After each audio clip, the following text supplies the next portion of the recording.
Il déchire et il ment, pauvre serment. Il fait souffrir tous les amants qui n'ont pas su tourner la page. Amour, amour.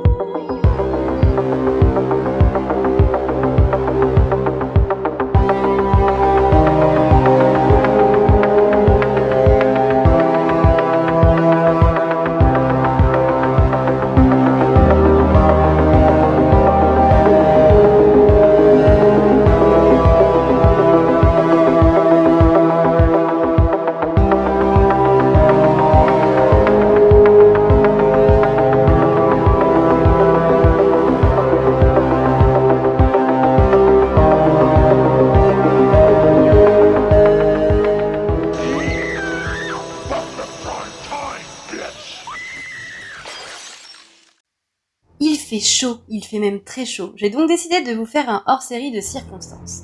Hormis les films, les vinyles et les Blu-ray, ce qui me passionne tout particulièrement, c'est les jeux de société. Et quand j'ai entendu dire que le jeu de société adapté d'après les Dents de la Mer était sorti en français, je me suis dit que c'était l'occasion idéale pour vous sortir une petite vidéo. Parce que plus que les jeux de société, ce que j'affectionne tout particulièrement, c'est les jeux qui s'inspirent du 7e art.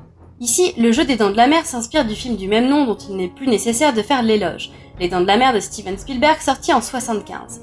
Le phénomène qui créa une réelle psychose des requins et engendra aussi une déferlante d'émules, tous plus mauvais les uns des autres. D'ailleurs, les suites qu'a connues Les Dents de la Mer sont loin d'être des chefs-d'œuvre elles aussi. Les Dents de la Mer est un jeu de plateau qui s'articule en 2 parties, tout comme le film, ce qui crée une réelle immersion dans l'histoire et permet aussi aux joueurs de tester 2 jeux en un. Une première partie qui se déroule comme pour le film autour de l'attaque du requin sur les plages de Amity. Les Dents de la Mer, pour ceux et celles qui n'ont pas encore eu la chance de le découvrir, c'est un film adapté d'après le roman de Peter Benchley, qui s'axe autour de la petite ville d'Amity alors qu'elle subit l'attaque d'un requin.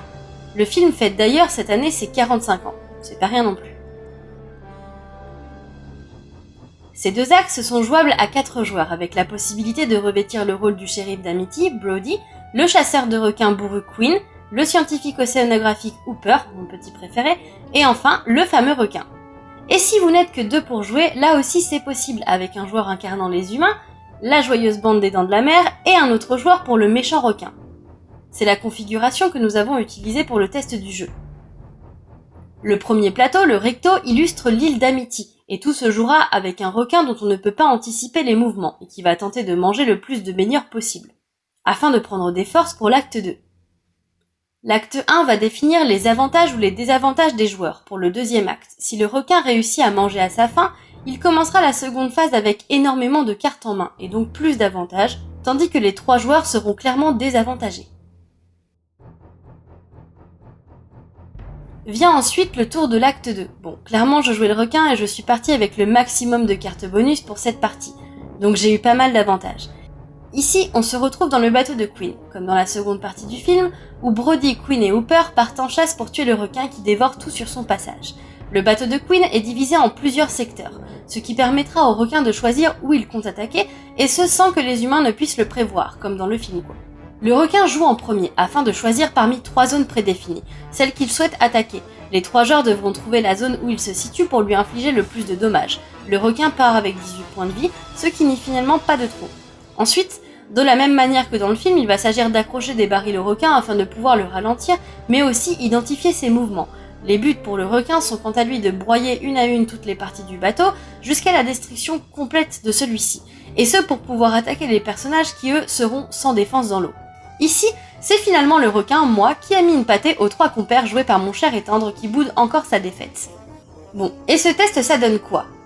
Tout d'abord, bravo à Ravensburger qui édite un jeu en réel accord avec le film, ce qui n'est pas toujours le cas pour ce genre d'adaptation.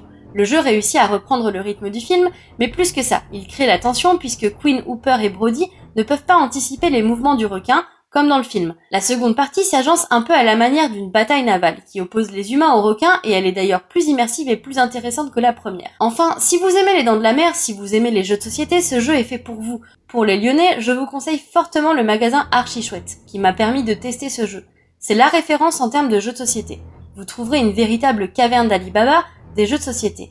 Un bonheur, et les vendeurs sont réellement à l'écoute et s'adaptent selon vos goûts. Puis l'argument ultime, ils sont sans langue de bois, s'ils n'ont pas aimé un jeu, ils ne vous le cacheront pas. Pour ceux et celles qui souhaitent redécouvrir le film, il est sorti tout récemment dans une magnifique édition Steelbook 4K, un régal. La soundtrack, quant à elle, a bénéficié d'un très beau pressage chez Mondo, l'une des références en termes de soundtrack vinyle. Et voilà, c'est fini. J'espère que ce hors-série vous a plu et qu'il vous donnera des idées pour remplacer votre Monopoly lors des réunions entre potes ou en famille.